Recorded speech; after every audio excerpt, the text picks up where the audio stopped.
अवधू छाड़म मन विस्तारा, सो पद गहो जाहि ते सदगति आरभम सो नहीं। है अद्भुतों, तुम मन के विस्तार का त्याग करो, मन के विस्तार को छोड़ो। अवधू, जैसे अवधूत शब्द है, अवधूत भी कहा जाता है इसको, लेकिन अवधूत का अर्थ है त्यागी। अब त्यागी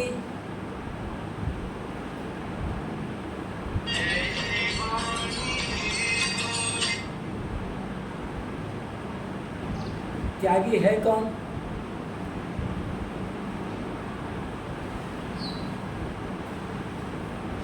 त्यागी जो है,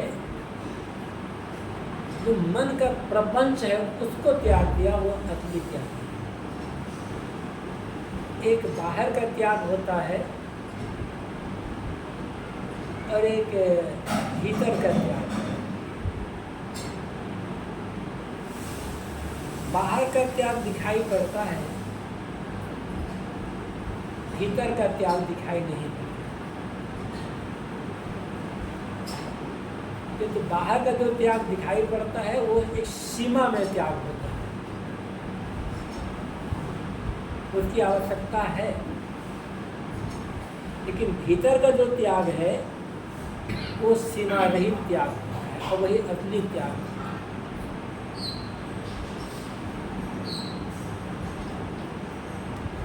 बाहर से कोई घर द्वार का त्याग कर दिया, किसी मठ में चला गया तो भाई ये त्यागी है, साधु है, ठीक। लेकिन मन का जो प्रपंच है, मन में जो आशा तृष्णा है, लोभ मोह है, अहंकार है, इसका त्याग हुआ है या नहीं?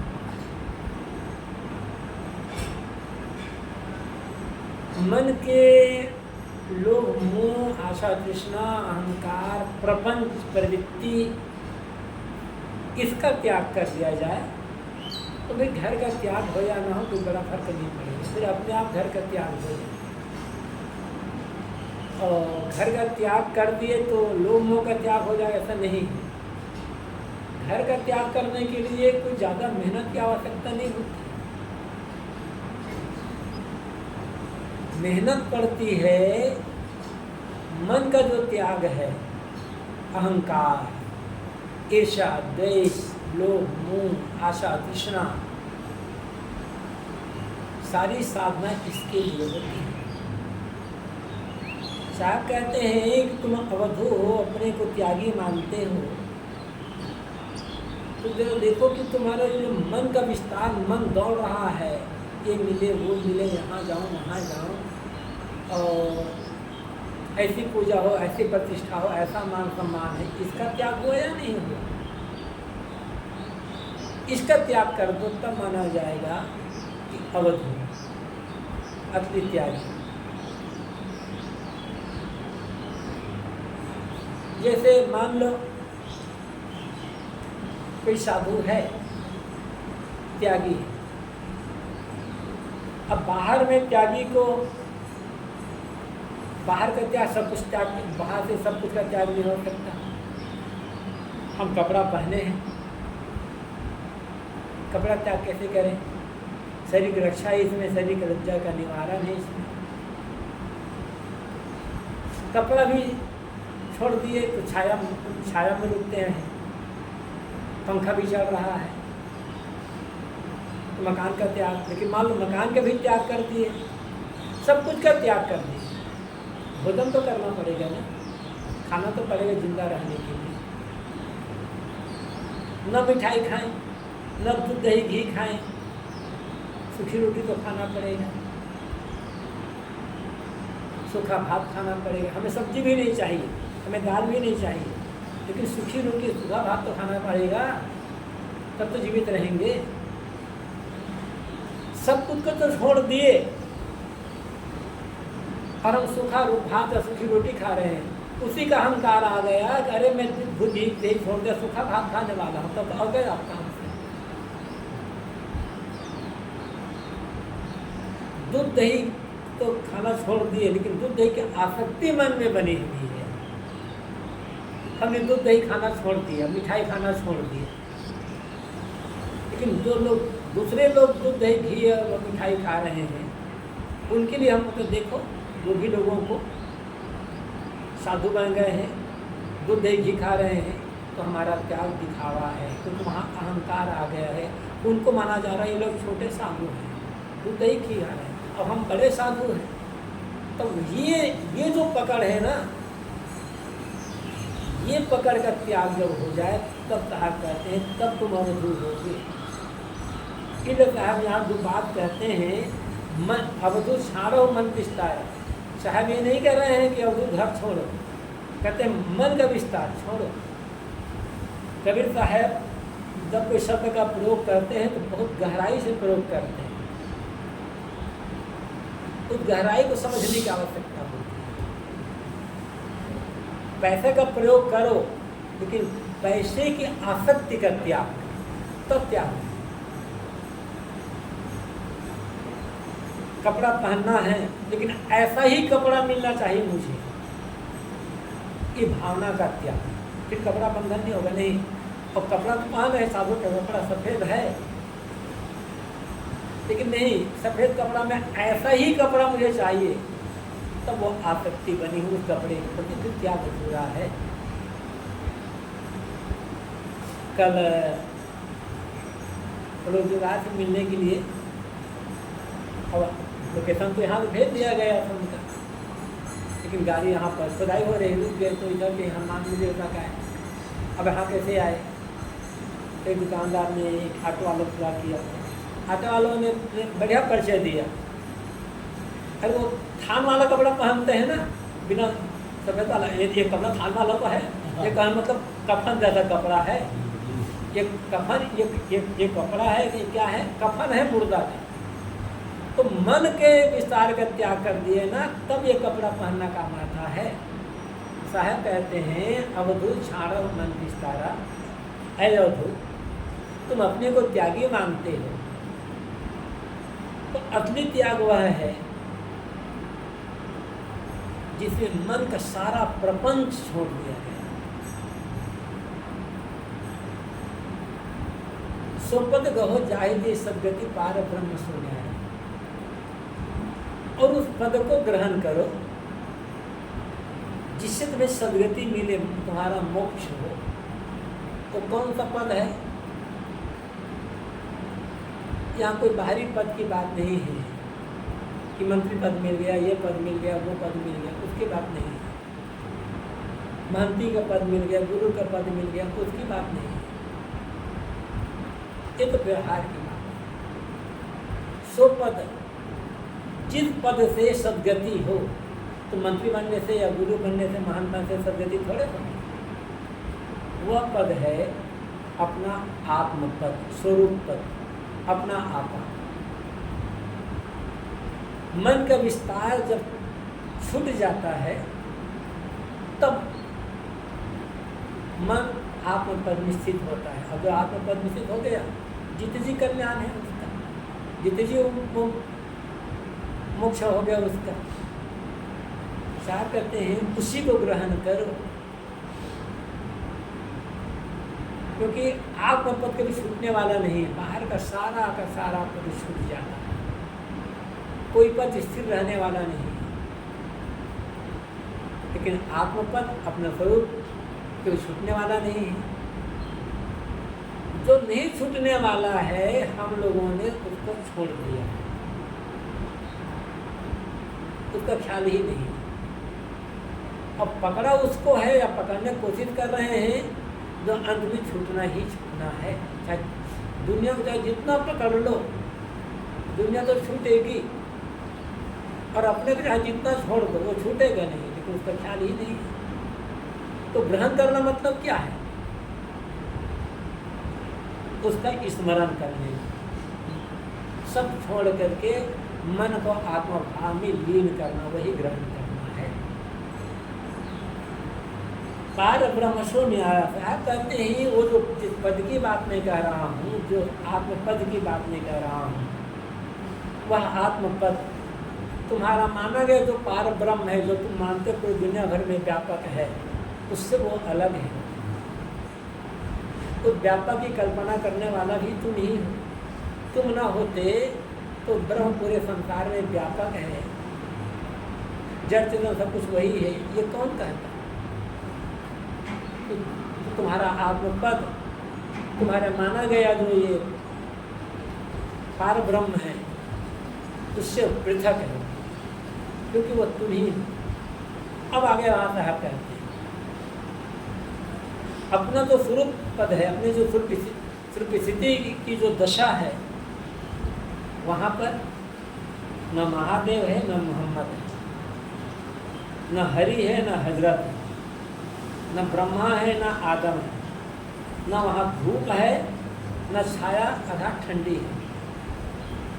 धूप छाया भी, छाया तभी होती है जब धूप होती है। तो छाया का अर्थ छाया भी है, छाया का अर्थ है सर्दी ठंडी भी। तो स्वरूप स्थिति में न धूप है, न गर्मी है, न छाया सर्दी है। वहाँ 80,000 पैगंबर भी नहीं है, और न 88,000 ऋषि मुनि ही है। वहाँ चांद सूर्य तारागण ये सब कुछ भी नहीं है। और तो तुम मत्स्य कच्छप निधि अवतार ये आदि जो 10 अवतार मानते हो, ये अवतार भी वहाँ कुछ नहीं है, क्योंकि वो शुद्ध आत्म तत्व है। वहाँ पर वेद किताब स्मृति ये सब भी कुछ नहीं है। वहाँ संयम ध्यान धारणा समाधि की जो त्रिपुटी रूपी संयम है, वो भी कुछ नहीं है। और न वहाँ जीवन है, और न छाया माया है। यहाँ पर शायद संयम की बात कहते हैं। तो संयम के दो अर्थ हैं। एक तो अपने मन इंद्रियों पर कंट्रोल रखना, मन इंद्रियों की उचित क्रिया जो जीवन निर्वाह के लिए और लोगों सेवा के लिए आवश्यक है, उसके अतिरिक्त जितनी क्रियाएं हैं सबका त्याग कर देना, ये संयम है। गलत देखना, गलत बोलना, गलत छोड़ देना, गलत खाना पीना छोड़ करके सही करना, ये संयम है।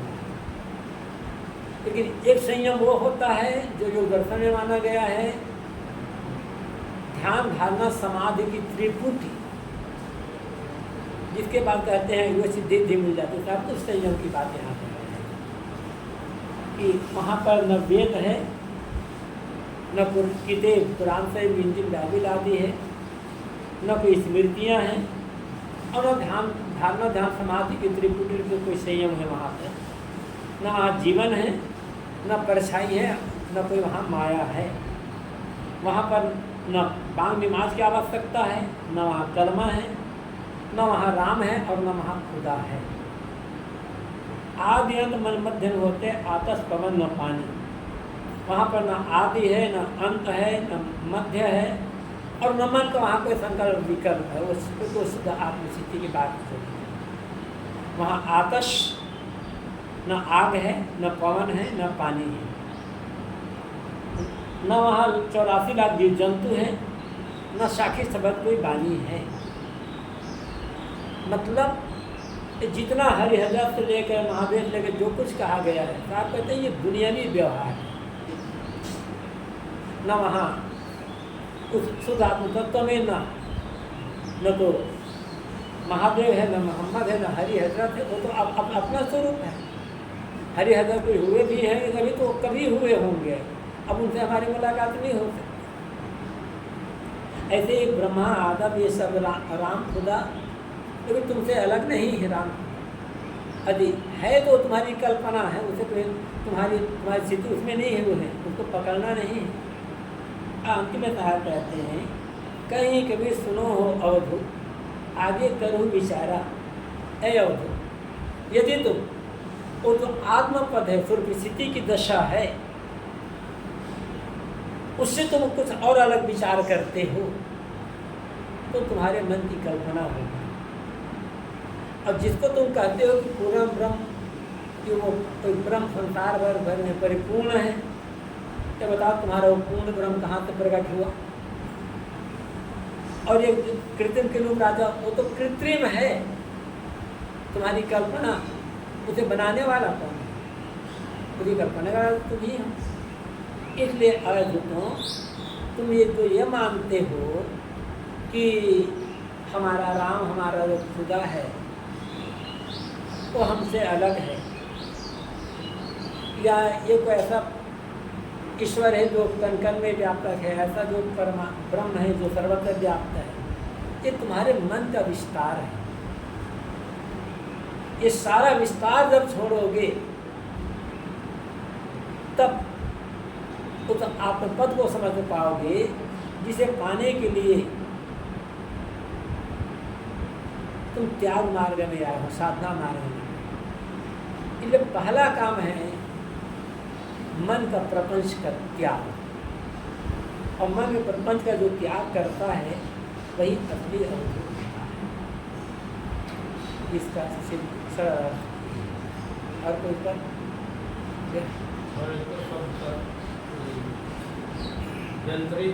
अनुपम बाजी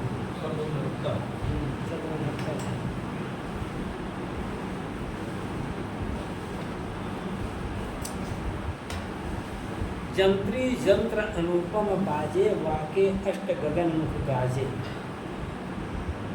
जंत्री और जंत्र, जंत्र आता है यंत्र, बाजा, यंत्री बाजा बजाने वाला।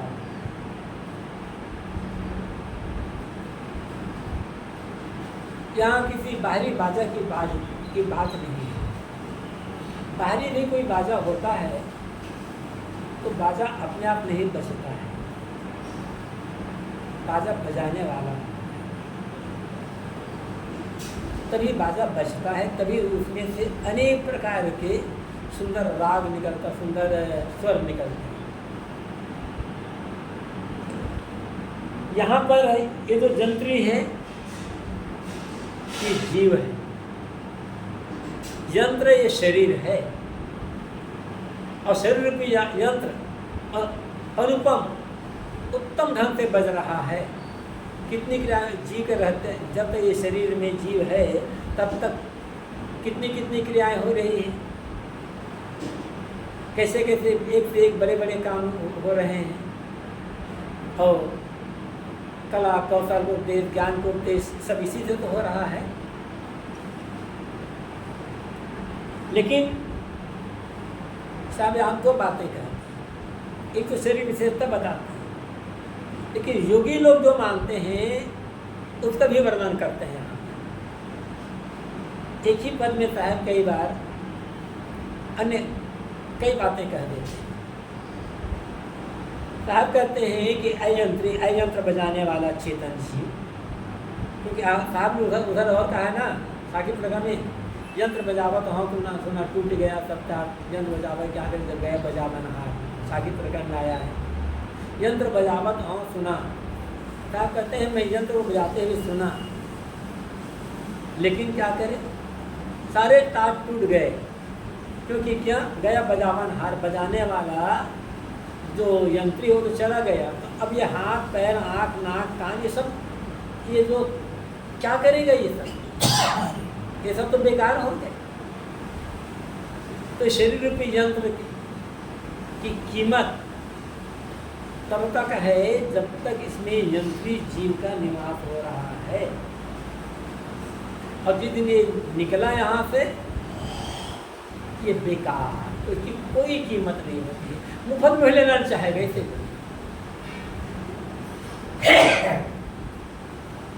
गाय भैंस बकरा भेड़ा के तो मुर्गा शाम को लेकर खा लेते हैं, और आदमी शाम को आदमी शरीर छूट गया तो भैया का ले लो, तो भैया मुफ्त में ले रहे। तो जब तक शरीर में जीव है तब तक इस यंत्र की कीमत है, और कैसे कैसे अद्भुत काम होते हैं। लेकिन इस शरीर में रह करके यंत्री चेतन अपने आप को समझ नहीं पाता है। और लोग अपने आप को समझ करके अलग पुकारा तो जागवा के अष्ट गगन मुख गाजे। माना जाता है कि अष्ट गगन 8वां जो खूब बड़े है, मूलाधार जो पेड़ु स्थान है वहाँ से माने गए हैं। मूलाधार स्वाधिष्ठान मणिपुर अनाहत विशुद्धि आज्ञा ये 6 चक्र, सहस्रार और सुरति कमल यहाँ 8वां, ये 8वां ये माना गया है, 8वां चक्र। उसी के यहाँ साहब कहते हैं अष्ट गगन। योगी लोग मानते हैं कि जो तालु मूल है जहाँ ब्रह्मरंध्र भी माना जाता है 10वां द्वार यहाँ माना जाता है, यहाँ खोपड़ी ऊपर ब्रह्मरंध्र से कहा जाता है, जिसके छोटे बच्चे जो यहाँ लप करते हैं वहाँ माना गया है, वहाँ 8वां चक्र है सुरति कमल। योगी लोग मानते हैं वहाँ अनाहत नाद की गर्जना होती है जो ब्रह्म ध्वनि है। लेकिन साहब कहते हैं ये तुम्हारी कल्पना है, ऐसे वहाँ ध्वनि कुछ भी नहीं हो रही है। क्या तू ही बाजे, तू ही गाजे, तू ही दिए को बोले। बस होता ये जो शरीर की यंत्र है, मतलब ये तू ही बज रहा है, शरीर क्या बजेगा? जीव निकल गया तो शरीर को कोई आवाज़ थोड़ी निकलेगी, ये शरीर कोई काम थोड़े हुआ ना। तो तू ही बज रहा है और तू ही इसमें रहकर गर्जना कर रहा है, वह है अरे कल्पना कर रहा है, तू ही लिए कर डोले और तू ही। तो ये मतलब ये चेतन जीव के लिए कहा कहते हैं, ऐ चेतन जीव तुम ही इस शरीर के यंत्र को लेकर के घूम रहे हो, प्रार्थना आ जा रहे हो। एक शब्द में राक्षसी सो अनहद बानी बोले, एक शब्द में 36 राग की कल्पना की गई है। अब 36 राग मुझे याद नहीं है, बिजक व्याख्या में साहब ने इसका किया हुआ है वर्णन, वहाँ से देख सकते हैं। तो 6 राग, मुख्य रूप से 6 राग है और 36 रागिनियाँ हैं। ये संगीत वाले लोग इसको जानते हैं, ज़्यादातर ये हमारा ये काम नहीं है। तो एक शब्द में 6 राग और 36 रागिनियों की कल्पना करने वाला कौन है? ये राग रागिनियाँ निकालने वाला कौन है? ये जीव ही तो है। अनहद वाणी बोले और इस शरीर में रह करके ये अंतरिक्ष जो चेतन जीव है अनहद अपार वाणी बोले, श्रीमती जो किताबें हैं, असंख्य किताबें लिखी गई, लेकिन रात दिन जब बोल रहे हैं लोग तो उनकी सीमा है। जहाँ है आदमी वही कितना कितना कितना कितना बोलता चला जा रहा है। एक ही आदमी जीवन भर में कितना कितना बोल लेता है। जितना आदमी बोल देता है उसी को यदि लिखा जाता है तो बड़े बड़े कथना तैयार हो जाएंगे कि। तो ये शरीर में रह करके ये जीव ही अपार वाणी बोल रहा है, श्रीमती ज्ञान की चर्चा कर रहा है।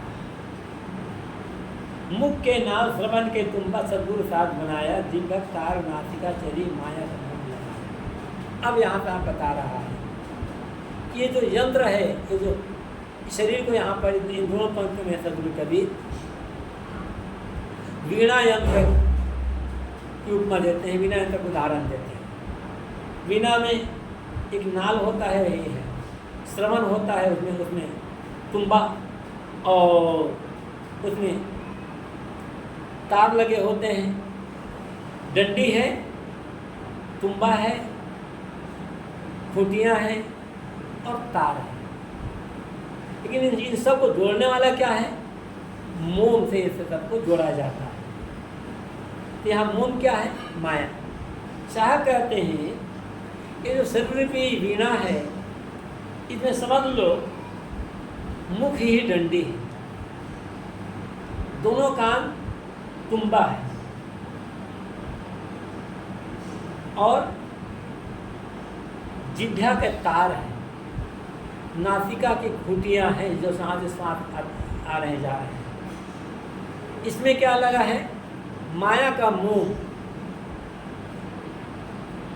जैसे वीणा यंत्र को के जो तुम्बा है, डंडी है, खूंटी है, तार है, तार को खूंटी से कस देते हैं, लेकिन वो तुम्बा को और डंडी को चिपकाने के लिए मोम से चिपकाया जाता है। तो शरीर रूपी यंत्र में मोम क्या है? माया। यहाँ मतलब है माया।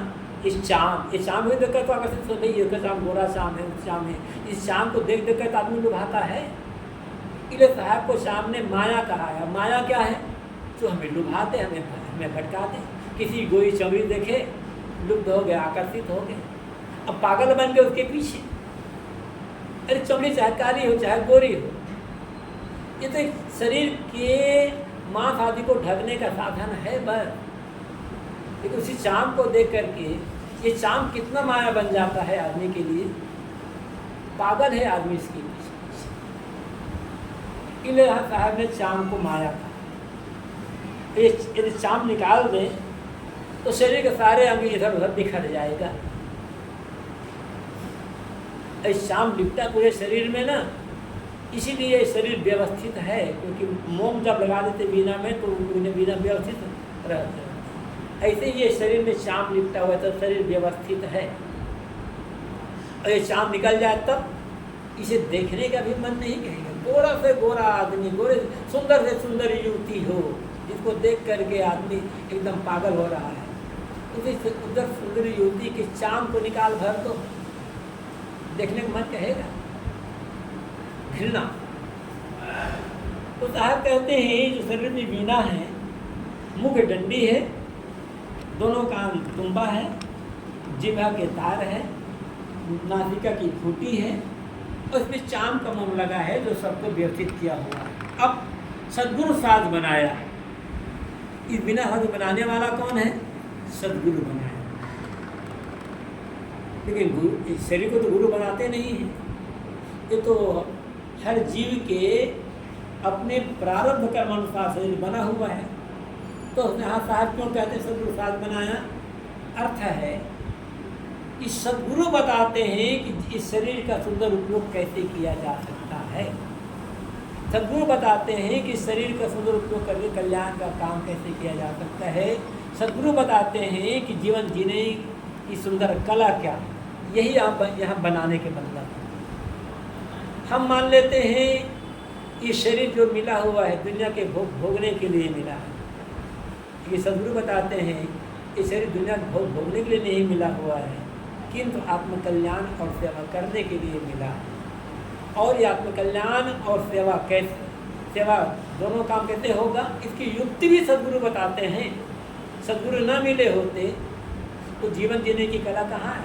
जैसे लोग तमाम लोग भ्रम में, कल्पना में, विश्वास में जगड़े हुए हैं, लोग लालच में पड़े हुए हैं, हम भी वैसे भटकते होंगे। ये तो सद्गुरु की कृपा हुई जो उन्होंने हमें शरण में लगाया, उपदेश दिया, रास्ता बताया। तो इसलिए यहाँ साहब कहते हैं कि सद्गुरु ही मानो जीवन जीने का मर्म बताया, कि जीवन का निर्माण करने वाले सद्गुरु। देखा ये होता माता पिता जन्मदाता होते हैं, जीवनदाता नहीं होते। जन्मदाता होते हैं, जीवनदाता गुरु होता है। जीवनदाता गुरु के लिए कि जीवन का उद्देश्य क्या है, उद्देश्य की प्राप्ति कैसे होगी, इसी शरीर संसार में रहते हुए सारा काम करते हुए इससे मुक्त कैसे होना है, ये कला बताने वाला गुरु जीवनदाता। इसलिए आता कहते हैं सद्गुरु साध बनाया। सद्गुरु ने ही मानो इस शरीर साज को बनाया। गगन मंडल ने भजा उजियारा, उल्टा फेर लगाया। अब फिर यहाँ योगियों की बात है बताते हैं। अब फिर अंतिम बात पंक्ति में योगियों बात काट करके फिर साहब आत्मज्ञान की बात बताते हैं। गगन मंडल ने भया उजियारा, उल्टा फेर लगाया। योगी लोग इस शरीर से योग साधना करके जब उल्टा फेर लगाया, होता क्या है, माना जाता है हमारे शरीर में तो ऐसे हजारों नाड़ियाँ हैं, लेकिन मुख्य 3 नाड़ियाँ हैं, ईड़ा, पिंगला और सुषुम्ना। नाक की जो बाई नाड़ी है इसको ईड़ा नागड़ी कहा जाता है। जब बाएं सांस चलती है, बायां तो ईड़ा नाड़ी चलती है, और दाएं सांस चल रही है तो पिंगला नाड़ी। और कभी भी जब सांस बदलती है तो दोनों नाक से सांस से सब ज़्यादा सम चलते होते तो उसे सुषुम्ना कहते हैं। लेकिन ये माना जाता है पीछे हमारी जो रीढ़ की हड्डी है, जो यहाँ से गुदाद्वार से शुरू होकर के यहाँ गर्दन तक आई हुई है, जिसका मेरुदंड भी कहते हैं, रीढ़ भी कहते हैं, उसमें माना गया है कि दाएं तरफ से पिंगला नाड़ी, बाएं तरफ से ईड़ा नाड़ी और बीच से सुषुम्ना नाड़ी गई हुई है। और सुषुम्ना नाड़ी का मुख नीचे की ओर है, इसलिए उसे कहा गया है अधोबदना। अधोबदना का मतलब जिसका मुख नीचे की ओर हो वो अधोबदना। ये सब हठयोग की प्रक्रिया में बातें आती है। तो योगी लोग क्या करते हैं? योग साधना द्वारा करते हैं। पहले तो शरीर को शुद्ध करते हैं, वो नीति, धोती, कपाली, कुंडल, त्राटक, कपाल भाती, ये सब जो क्रिया हैं षटकर्म आदि करके शरीर को शुद्ध करते हैं।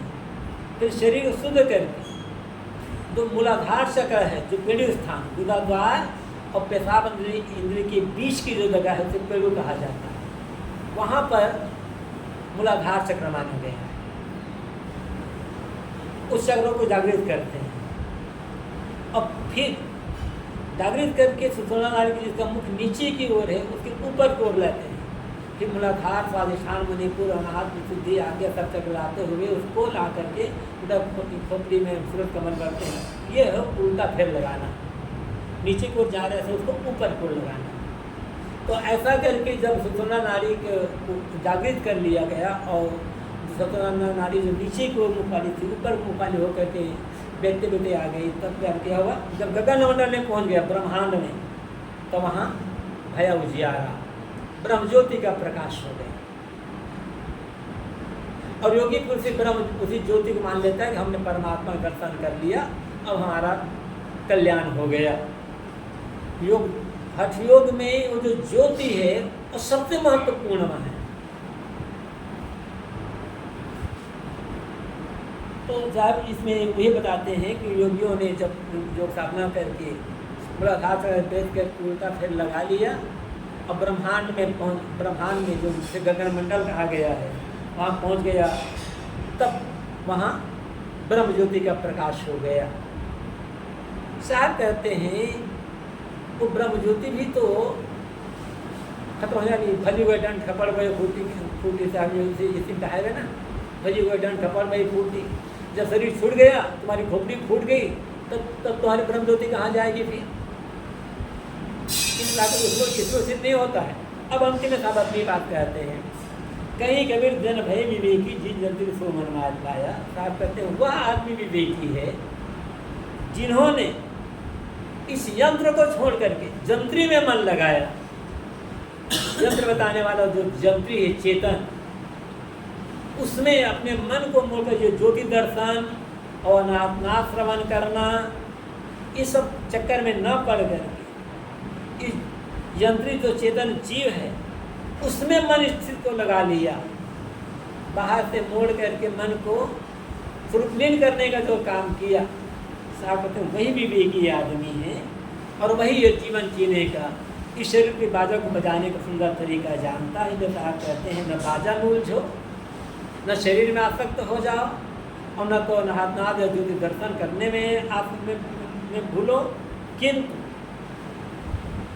नाथ ज्योति की कल्पना करने वाला, शरीर का निर्माण करने वाला जो चेतन जीव है उसमें मन लगाओ।